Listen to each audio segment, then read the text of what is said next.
Assalamu alaikum dear students, how are you doing? I hope you all are doing well. Today we will discuss about prefix and suffix. আমাদের academic লেসনের মধ্যে এমন কোনো class নেই যে ক্লাসে আমাদের হচ্ছে প্রিফিক্স এন্ড সাফিক্স নিয়ে প্রশ্ন হয় না। সো আজকে সেই প্রিফিক্স এন্ড সাফিক্সটা আমাদের ক্লিয়ার করে নেব আমরা। শুরুতে দেখো কি লিখে রেখেছি, ইংরেজিতে মূলত অসংখ্য শব্দ রয়েছে, এটা আমরা সবাই জানি। এই শব্দগুলো থেকে অসংখ্য শব্দ, নতুন শব্দ তৈরি হয়েছে, তাই না? এটাও আমরা জানি যে একটা শব্দ থেকে আরেকটা শব্দ তৈরি হয়। তো তোমরা কি জানো যে শব্দগুলো আসলে কিভাবে তৈরি হয়? একটু দেখে নাও। এই নতুন শব্দগুলো তৈরি হয়েছে মূলত প্রিফিক্স অ্যান্ড সাফিক্সের মাধ্যমে। বুঝতে পারলে তো, তাই না? আমরা যত ধরনের নতুন শব্দ দেখি, সমস্ত ধরনের নতুন শব্দ এই প্রিফিক্স অ্যান্ড সাফিক্সের মাধ্যমেই গঠিত হয়ে থাকে। চলো একটু উদাহরণের মাধ্যমে দেখে নেই। মনে করো জয় একটা শব্দ। এই জয়ের সাথে আমি যদি প্রিফিক্স en যুক্ত করে দেই তাহলে সেটা হয়ে যাবে এনজয়। ঠিক আছে? আচ্ছা, এই যে দেখো জয়, এটা হচ্ছে মূল শব্দ। এই জয়ের সাথে আমরা যুক্ত করে দিলাম en প্রিফিক্স।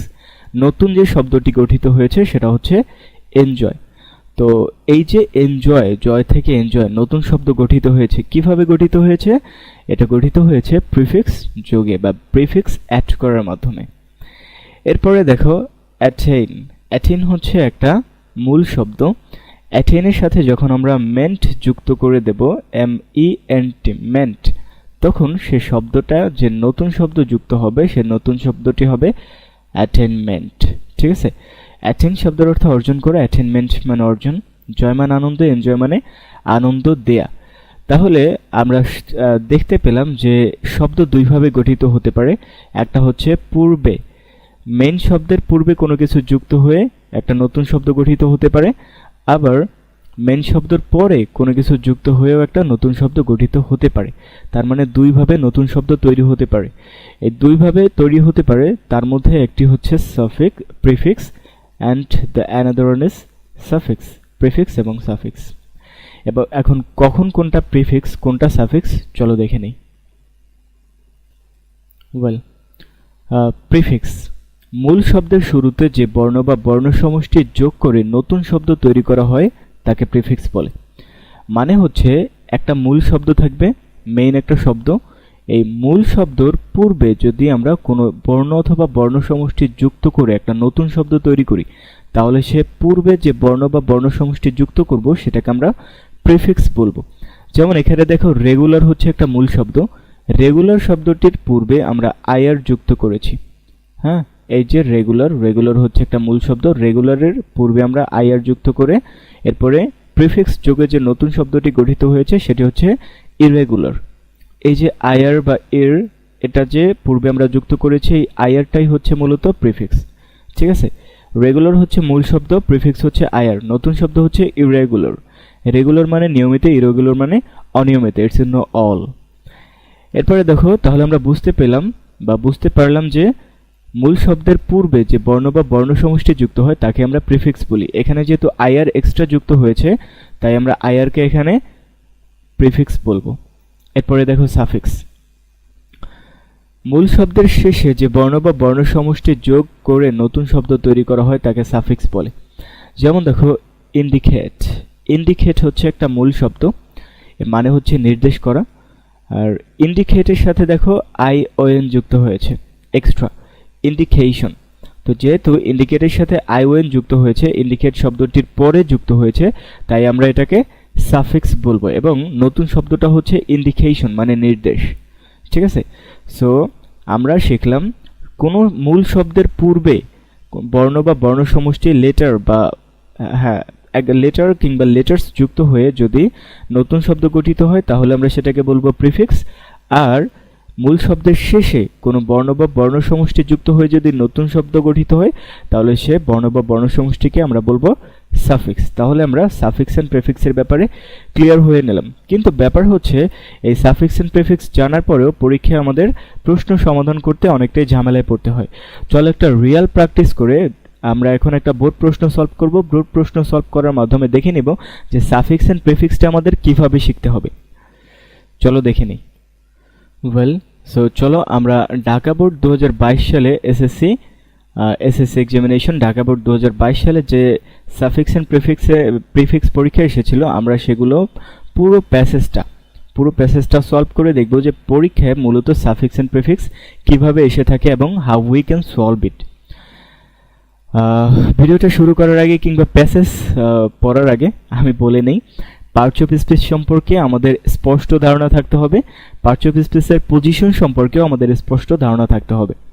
এই ভিডিওতে যেহেতু পার্টস অফ স্পিচের হোল পজিশন নিয়ে আলোচনা করার কোনো সুযোগ নেই, ভিডিওটা অনেক বড় হয়ে যাবে, তাই আমি তোমাদেরকে বলে রাখছি তোমাদের সুবিধার জন্য, সাফিক্স এন্ড প্রিফিক্স সলভ করার জন্য সবথেকে বেশি প্রয়োজন হয় নাউন, অ্যাডজেক্টিভ, অ্যাডভার্ব। তো নাউন, অ্যাডজেক্টিভ, অ্যাডভার্ব, ভার্ব মূলত এর উপরে আমার বিস্তারিতভাবে সুন্দরভাবে ক্লাস নেওয়া আছে। আমি ভিডিও ডেসক্রিপশন বক্সে সেই ভিডিওগুলোর লিঙ্ক দিয়ে রাখবো। তোমাদের প্রয়োজন হলে তোমরা যদি কেউ সেগুলো পজিশন সম্পর্কে ভালোভাবে না জেনে থাকো, তাহলে তোমরা সেখানে ভিডিওগুলো ডেসক্রিপশন বক্সের যে লিঙ্ক দেওয়া থাকবে সেই লিঙ্কে গিয়ে ক্লাসগুলো করে আসবে, খুব সুন্দরভাবে বুঝতে পারবে আশা করি। সো চলো প্যাসেজটা সলভ করা যায়। প্যাসেজটি হচ্ছে দ্য মেইন এইম, মূল উদ্দেশ্য, dash is to make a man fully equipped, মানে শিক্ষার মূল উদ্দেশ্য হওয়া উচিত একজন মানুষকে পরিপূর্ণভাবে তৈরি করা। ইকুইপড মানে হচ্ছে সজ্জিত করা, মূলত এখানে পরিপূর্ণভাবে তৈরি করা বোঝাচ্ছে। তো দেখো, পার্টস অফ স্পিচের পজিশন তোমাকে যে কারণে শিখতে হবে, এর একমাত্র কারণ হচ্ছে দেখো প্রিপজিশন। প্রিপজিশনের পরে কে বসে? প্রিপজিশনের পরের পজিশনটা হচ্ছে নাউনের, কারণ আমরা জানি সবসময় নাউন বসে প্রিপজিশনের আগে এবং প্রিপজিশনের পরে একটি ওয়ার্ড হলে সেটা হচ্ছে নাউন। তো এই যে ভার্ব থেকে আমরা এই অংশটা আলাদা করে দেবো, এরপরে দেখো একটি ওয়ার্ডেই মূলত গ্যাপ, এই কারণে এই পজিশনটা প্রিপজিশনের পরের পজিশন যেহেতু নাউনের, এই কারণে আমরা এই এডুকেটের নাউন ফর্মটা নিয়ে নেব। আমরা যদি না জানি যে এটা কার পজিশন, তাহলে কিন্তু আমরা এখানে সঠিক ওয়ার্ড নিতে পারবো না, কারণ এডুকেট এর কিন্তু এডুকেটেডও হতে পারে, আমরা কিন্তু গ্যাপে অনেক সময় এডুকেটেডও দেখি, ঠিক আছে। তো এখানে কেন এডুকেশন নেব? এখানে আনসারটা হবে এডুকেশন, TION, এডুকেশন। আমরা কেন এখানে এডুকেশন নিলাম? This is only because of position. এই পজিশনটা হচ্ছে নাউনের এবং এডুকেটের নাউন ফর্ম হচ্ছে education, that's why we have taken education. এরপরে দেখো দ্য এইম অফ এডুকেশন, শিক্ষার উদ্দেশ্য, ইজ টু মেক, শিক্ষার উদ্দেশ্য হচ্ছে তৈরি করা, আ ম্যান, একজন মানুষকে, ফুলি, পরিপূর্ণভাবে, ইকুইপড, পরিপূর্ণভাবে সজ্জিত করে একজন মানুষকে তৈরি করাই হচ্ছে শিক্ষার মূল উদ্দেশ্য। টু বি ড্যাশ, দেখো টু বি ভার্বের পরে, বি ভার্ব হচ্ছে লিঙ্কিং ভার্ব, বি ভার্ব যখন মেইন ভার্ব হয় তখন সে ভার্বটা হয়ে যায় লিঙ্কিং ভার্ব, এবং এই লিঙ্কিং ভার্বের পরের পজিশনটা হচ্ছে অ্যাডজেক্টিভের। তো আমরা এখন দেখব যে ইউজের অ্যাডজেক্টিভ ফর্ম কোনটি। ইউজের অ্যাডজেক্টিভ ফর্ম হচ্ছে ইউজফুল, দ্যাটস ওয়াই আমাদের অ্যান্সারটি হবে ইউজফুল। আমাদের দেয়া ছিল ইউজ ভার্ব, কিন্তু এই পজিশনটা হচ্ছে অ্যাডজেক্টিভের, দ্যাটস ওয়াই আমরা ইউজফুল নেব। তো এটা হচ্ছে টু বি ইউজফুল, প্রয়োজনীয় হতে, ঠিক আছে। টু বি হিমসেলফ, নিজেকে প্রয়োজনীয় করে তুলতে, অ্যান্ড টু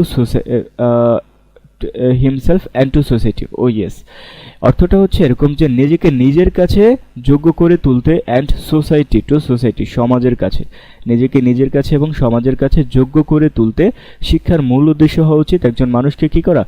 পারফেক্টলি তৈরি করা। এরপরে দেখো আ ট্রু ড্যাশ, আ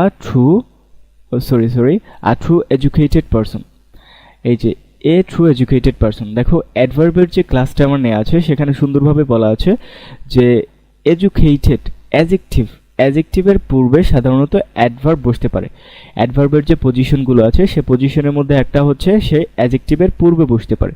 তো এই যে দেখো পারসন হচ্ছে নাউন, নাউনের পূর্বে অ্যাডজেক্টিভ বসে, এডুকেটেড হচ্ছে অ্যাডজেক্টিভ, এই যে পজিশনটা, এই পজিশনটা হচ্ছে অ্যাডভার্বের, দ্যাটস ওয়াই আমরা ট্রু এর অ্যাডভার্ব ফর্মটা এখানে লিখে দেব, ট্রুলি, ঠিক আছে, ট্রুলি। আর ট্রুলি এডুকেটেড পারসন, একজন সত্যিকারের শিক্ষিত মানুষ, শুড বি, হওয়া উচিত, সেলফ রিলায়েন্ট, আত্মনির্ভর। একজন সত্যিকারের যে শিক্ষিত মানুষ সে আত্মনির্ভর হবে, সে অন্য কারোর উপরে নির্ভরশীল হবে না। With regard to his dash person, dash বলতে পারসন নিডস। এখন এই পারসনের পজিশনটা কার সেটা আমাদের দেখতে হবে। দেখো এই যে হিজ পজিটিভ অ্যাডজেক্টিভ, ড্যাশ এরপর হচ্ছে কি নিডস, নাউন। এই যে নিডস নাউন, এই নাউনের আগের পজিশনটা হচ্ছে অ্যাডজেক্টিভের, দ্যাটস ওয়াই আমরা পার্সনের অ্যাডজেক্টিভ ফর্মটা বসিয়ে দেব। এখানে পার্সনের অ্যাডজেক্টিভ ফর্ম হচ্ছে পার্সোনাল, তাই আমরা এখানে পার্সোনাল করে দেব। এরপরে দেখো টু হিজ পার্সোনাল নিডস, তার ব্যক্তিগত প্রয়োজনে আর কি। হি শুড বি ওয়েল ম্যানার্ড, তাকে ওয়েল ম্যানার্ড হতে হবে। ওয়েল ম্যানার্ড মানে হচ্ছে তার আচার আচরণ ভালো হতে হবে। অ্যান্ড দেখো থট দেয়া আছে। এখন এই পজিশনটা কার, দেখো কমা দ্বারা যখন কোনো ওয়ার্ডকে কোনো পার্টস অফ স্পিচকে বিভক্ত করা হয় তখন সেখানে সমজাতীয় পার্টস অফ স্পিচ বসে। দেখো যার পরে কমা দেওয়া হবে কমার পরে সেই বসবে। দেখো ম্যানার্ড, ম্যানার্ড কোন পার্টস অফ স্পিচ? অ্যাডজেক্টিভ। এই যে থটফুল, থট এই জায়গাটাও অ্যাডজেক্টিভের, এই কারণে থটের অ্যাডজেক্টিভ হচ্ছে থটফুল, তাই আমরা এখানে থটফুল নেব। সিম্প্যাথেটিক, দেখো কমা দিয়ে যে কয়টাকে আলাদা করা হয়েছে সবগুলোই হচ্ছে adjective. Sympathetic adjective. And cooperative, কোঅপারেটিভও হচ্ছে adjective. And he should be, এবং তার হওয়া উচিত। দেখো আবার একবার বলেছিলাম শুরুতে যে বি ভার্ব যখন মেন ভার্ব হয় তখন সেটা হয়ে যায় লিঙ্কিং ভার্ব। লিঙ্কিং ভার্বের পরে পজিশনটা হচ্ছে অ্যাডজেক্টিভের, তাই এখানে ট্রুথ হচ্ছে নাউন, এই ট্রুথের অ্যাডজেক্টিভ ফর্মটা আমরা নেব ট্রুথফুল। ট্রুথের অ্যাডজেক্টিভ হচ্ছে ট্রুথফুল, তাই আমরা এখানে ট্রুথফুল নেব আনসার। অনেস্ট, এই যে দেখো বলেছিলাম যার পরে কমা দেওয়া হবে কমার পরে সেই পার্টস অফ স্পিচে বলবো truthful adjective, honest adjective, punctual adjective and duty. দেখো অ্যান্ড এর আগে এবং পরে সমজাতীয় পার্টস অফ স্পিচ বসে। পাংচুয়াল যেহেতু অ্যাডজেক্টিভ তার মানে ডিউটিটাও অ্যাডজেক্টিভ হবে। ডিউটির অ্যাডজেক্টিভ ফর্ম হচ্ছে ডিউটিফুল, ডিউটিফুল, এই কারণে ডিউটিফুল হচ্ছে আমাদের আনসার এখানকার। ওয়েল, সো এরপরে দেখো punctuality is a virtue. Punctuality কিংবা সময়ানুবর্তিতা হচ্ছে এমন একটা গুণ দ্যাট মেক্স এ নেশন, যেটা একটা জাতিকে গড়ে তোলে। এই যে দেখো এই পজিশনটা কার? প্রসপারের পজিশনটা কার? যার পজিশন আমরা ওই ওয়ার্ডের সেই ফর্মটা বসিয়ে দেব।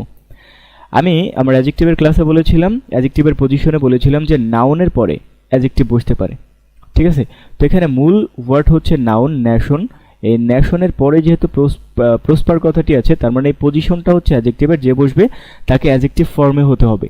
প্রসপারের অ্যাডজেক্টিভ ফর্ম হচ্ছে prosperous, R O U S, prosperous.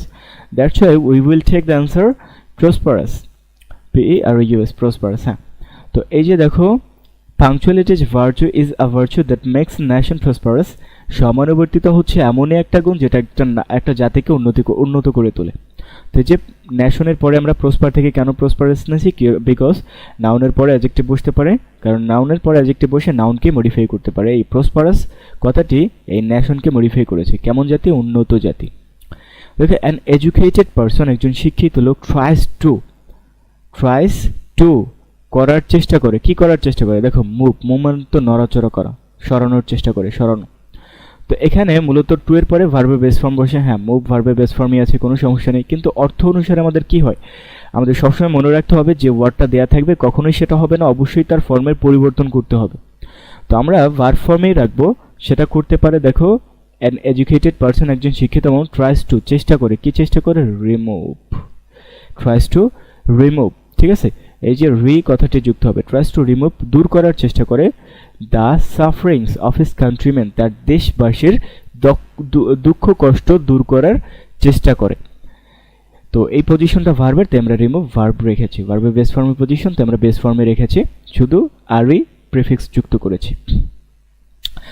এরপরে দেখো he also helps others in attaining dash, self reliance লেখা। দেখো এখানে পজিশনটা কার? সাধারণত এই যে দেখো বাক্যটা এখানে শেষ হয়েছে। তো প্রিপজিশনের পরে একটি ওয়ার্ড থাকলে সেটা নাউন, আর যদি দুইটি থাকে প্রিপজিশনের পরেরটি অ্যাডজেক্টিভ, পরেরটি নাউন। তো দেখো প্রিপজিশনের পরে অ্যাটেইনিং আছে এবং সেলফ রিলায়েন্স আছে, তার মানে অ্যাটেইনিংটা অ্যাডজেক্টিভ এবং সেলফ রিলায়েন্সের যে পজিশন, এই পজিশনটা হচ্ছে নাউনের। তো সেলফ রিলায়েন্সের যে নাউন ফর্ম আছে আমরা সেটা লিখে দেবো। সেলফ রিলায়েন্সের নাউন ফর্ম হচ্ছে সেলফ রিলায়েন্স। এই যে সেলফ রিলায়েন্স, এই কারণে আমাদের সেলফ রিলায়েন্সের জায়গায় আনসারটা হবে সেলফ রিলায়েন্স। এবার দেখো সো, তাই এডুকেশন ইজ ড্যাশ। আমি আগে বলেছি বিভার্ব যখন মেইন ভার্ব হবে তখন সেটা হচ্ছে লিঙ্কিং ভার্ব, আর লিঙ্কিং ভার্বের পর অ্যাডজেক্টিভ বসে। দেখো এসেন্স, এটা হচ্ছে নাউন। আমাদের এই এসেন্সের অ্যাডজেক্টিভ ফর্মটা বোঝাতে হবে এসেনশিয়াল, CIAL, এসেনশিয়াল। সো তাই এডুকেশন ইজ এসেনশিয়াল, শিক্ষাটা হচ্ছে দরকার ফর মেন, মানুষের জন্য। এরপরে দেখো ইগনোর আছে ড্যাশ, এরপর আছে কি সুপারস্টিশন, এরপর কি বারবারিজম। তার মানে আমি বলেছিলাম যে ওয়ার্ডের পরে কমা দেওয়া থাকবে, কমার পরে সেম পার্টস অফ স্পিচ বসে। তো সুপারস্টিশন, বারবারিজম এগুলো হচ্ছে নাউন। তার মানে এখানে যে ওয়ার্ডটা আছে ইগনোর, এই ইগনোরেরও নাউন ফর্ম বসবে এখানে। ইগনোরের নাউন ফর্ম হচ্ছে ignorance, ignorance, ignorance. That's why our answer is ignorance. Ignorance, অজ্ঞতা, superstition, কুসংস্কার, বারবারিজম, বর্বরতা আর দা এগুলো হচ্ছে প্রডিউস। প্রডিউস হচ্ছে ভার্ব, তোমরা জানো প্রডিউস মানে হচ্ছে উৎপাদন করা। তো এই পজিশনটা মূলত হচ্ছে নাউনের। দেখো আর্টিকেলে যে প্রিপজিশন কনজাংশন ভার্ব থেকে আমরা বাদ দিয়ে দেই, আর্টিকেলের পরে একটা ওয়ার্ড থাকলে সেটা হয় নাউন। তো এই যে দেখো এই পজিশনটা হচ্ছে নাউনের, কিন্তু দেয়া আছে ভার্ব, এই কারণে প্রডিউসের ভার্ব ফর্ম লিখতে হবে। প্রডিউসের ভার্ব ফর্ম হচ্ছে প্রোডাক্ট, ঠিক আছে, ডিওসিটি, প্রোডাক্ট। এখন কথা হচ্ছে এগুলো কি একটা কথা বলছে, আমরা কি প্রোডাক্ট নেব নাকি প্রোডাক্টস নেব সেদিকেও খেয়াল রাখতে হবে। এখানে কিন্তু একটা জিনিসের কথা বলা হয় না, এখানে যদি শুধু ইগনোরেন্স বলতো তাহলে আমরা প্রোডাক্টই নিতাম, কিন্তু বলা হয়েছে ইগনোরেন্স, সুপারস্টিশন, বারবারিজম, ঠিক আছে, তিনটা জিনিসের কথা বলা হয়েছে। আমরা জানি তিনটা জিনিসের কথা বলা হয়েছে, তার মানে এই সাবজেক্ট হচ্ছে প্লুরাল, যেহেতু সাবজেক্ট প্লুরাল, ভার্বও আমরা প্লুরাল নিয়েছি, এবং এর কারণে যে এর নাউনটা বসবে, নাউনটা হবে প্লুরাল, ঠিক আছে। প্রোডাক্টস এটা হচ্ছে পণ্য, ঠিক আছে। তো অফ ইলিটারেসি এটা হচ্ছে পণ্য কিংবা উপাদান কিসের, অজ্ঞতার, ঠিক আছে। অজ্ঞতার উপাদান কি তাহলে, অজ্ঞতার উপাদান হচ্ছে অজ্ঞতা, নিরক্ষরতার উপাদান হচ্ছে অজ্ঞতা, কুসংস্কার, বর্বরতা, ঠিক আছে। এবার দেখো, সো তাই উই মাস্ট বি আমাদের অবশ্যই, উই মাস্ট বি আমাদের অবশ্যই হতে হবে অ্যান লাইট নেশন। আচ্ছা এই পজিশনটা কার, এই যে দেখো নেশন, নেশন হচ্ছে জাতি, তাই না। নাউনের আগের পজিশন কার বলো, নাউনের আগের পজিশন এই যে আর্টিকেলের পরে দুটো ওয়ার্ড থাকলে আর্টিকেলের পরেরটা অ্যাডজেক্টিভ, পরেরটা নাউন। তাছাড়াও নাউনের আগের পজিশনটা হচ্ছে অ্যাডজেক্টিভের, তার মানে লাইটের অ্যাডজেক্টিভ ফর্মটা আমাদের লিখতে হবে। লাইটের অ্যাডজেক্টিভ ফর্ম যদি করতে চাই তাহলে আমাদের সাফিক্স এবং প্রিফিক্স দুইটাই যুক্ত করতে হবে। লাইটের অ্যাডজেক্টিভ ফর্ম হচ্ছে এনলাইটেন, এন, এরপরে আমরা এখানে যুক্ত করব লাইটেন, LIGHTEN, এনলাইটেন। এই এনলাইটেন হচ্ছে লাইটের adjective form, that's why we have taken the word enlighten. So আমরা বুঝতে পারলাম একটা রিয়েল প্র্যাকটিসের মাধ্যমে যে পরীক্ষায় সাফিক্স অ্যান্ড প্রিফিক্স কিভাবে মূলত এসে থাকে and how we can solve it, কিভাবে আমরা এটা সমাধান করতে পারি। তো সাফিক্স অ্যান্ড প্রিফিক্স পারার জন্য তোমার পার্টস অফ স্পিচের উপরে জ্ঞান থাকা খুবই জরুরি, বিশেষ করে নাউন, অ্যাডজেক্টিভ, ভার্ব, অ্যাডভার্ব এগুলোর উপরে জ্ঞান থাকা খুবই জরুরি। এগুলোর পজিশন জানা এবং একটা ওয়ার্ডের কোন ফর্ম কোনটা, একটা ওয়ার্ডের নাউন ফর্ম কোনটি, অ্যাডজেক্টিভ ফর্ম কোনটি, অ্যাডভার্ব ফর্ম কোনটি, ভার্ব ফর্ম কোনটি, সেই ফর্মগুলো জানা আমাদের জন্য কতটা জরুরি তোমরা অলরেডি বুঝতে পেরেছো এটা দেখে। সো আমরা এখন যেটা করব, আমি যেহেতু ভিডিওটা অনেক বড় হয়ে গেছে, সো সাফিক্স অ্যান্ড প্রিফিক্স সম্পর্কে তোমরা বই খুললে এরকম অনেক আলোচনা পাবে, যেগুলো আমি এখন করব না, তোমরা দেখলে ওগুলো বুঝতে পারবে। সাফিক্স অ্যান্ড প্রিফিক্সের জন্য আমি তোমাদের জন্য একটা PDF রেডি করে রেখেছি। মূলত মোটামুটি 300 প্লাস বা 350 মতো কিছু ওয়ার্ড আছে। এই ওয়ার্ডের বাইরে বিগত 10 থেকে 12 বছরের মধ্যে কোনো ধরনের সাফিক্স অ্যান্ড প্রিফিক্স আসেনি। তো তোমরা, আমি সেই PDFটা তো আপাতত তোমাদেরকে দেওয়া যাচ্ছে না, আর এখন দেখানলেও তো ভিডিওটা অনেক বড় হয়ে যাবে। আমি সেই লিঙ্ক আমি আমার পেজে দিয়ে দেবো, পেজের লিঙ্ক আমি ডেসক্রিপশন বক্সে দিয়ে রাখবো, তোমরা ওখান থেকে লিখে নিতে পারো বা তোমরা তোমাদের ফোনে সেভ করে নিতে পারবে। সো আমার পার্টস অফ স্পিচের উপরে নাউন, অ্যাডজেক্টিভ, অ্যাডভার্ব, ভার্বের উপরে বিস্তারিতভাবে ক্লাস নিয়ে আছে, তোমরা সেই ক্লাসটা করলে খুবই উপকৃত হবে এবং খুব সুন্দরভাবে সেখানে পজিশন নিয়ে ধরে ধরে কথা বলানো হয়েছে। তোমরা সেই ভিডিওগুলোর ডিসক্রিপশন বক্সে তোমরা সেই ভিডিওগুলোর লিঙ্ক পেয়ে যাবে, সো ভিডিওগুলো দেখে আসতে পারো। আর এই হচ্ছে মূলত সাফিক্স অ্যান্ড প্রিফিক্স নিয়ে কথা। তোমরা হচ্ছে সাজেশনমূলক যে প্রিফিক্স এবং সাফিক্সগুলো আছে সেগুলো হচ্ছে আমার পেজে পেয়ে যাবে। আর এভাবে তোমরা ট্রাই করবে, একদম রিয়েল প্র্যাকটিস করতে হবে। শুরুতে পার্টস অফ স্পিচের আইডিয়া থাকতে হবে, এরপরে কোন ওয়ার্ডের নাউন ফর্ম কোনটি, অ্যাডজেক্টিভ ফর্ম কোনটি, ভার্ব ফর্ম কোনটি, সেই ফর্মগুলো জানতে হবে, দেন তোমরা প্র্যাকটিস করবে, দেখবে যে ইজিলি সলভ করতে পারবে। there is no alternative way to solve suffix and prefix without this। এই যে তোমাদেরকে নিয়মটা বললাম, এই নিয়মের বাইরে তোমরা কখনোই সাফিক্স এন্ড প্রিফিক্স বসাতে পারবে না। হ্যাঁ, তোমরা ভাবতে পারো যে হ্যাঁ আমি তো সাফিক্স এন্ড প্রিফিক্স পড়ে নিলেই পারবো, পজিশন আমাদের জানতে হবে না। তাহলে দেখো, ইউজের পজিশন কিন্তু ইউজডও হতে পারে, ইউজিংও হতে পারে, ইউজফুলও হতে পারে। এখন তুমি কোনটা নেবে, দ্যাট ডিপেন্ডস অন পজিশন, সেটা যার পজিশন সেই ফর্মটাই তুমি নেবে। নাউন ফর্ম আছে, অ্যাডজেক্টিভ ফর্ম আছে, যেমন দেখলে তুমি ট্রু, এটা কিন্তু ট্রুথ আছে, ট্রুথফুল আছে, ট্রুলি আছে। এখন তুমি কোনটা নেবে, অ্যাডজেক্টিভের পজিশন হলে তুমি ট্রুথফুল নেবে, নাউনের পজিশন হলে তুমি ট্রুথ নেবে, এবং অ্যাডভার্বের পজিশন হলে তুমি ট্রুলি নেবে, এটাই তো, তাই না?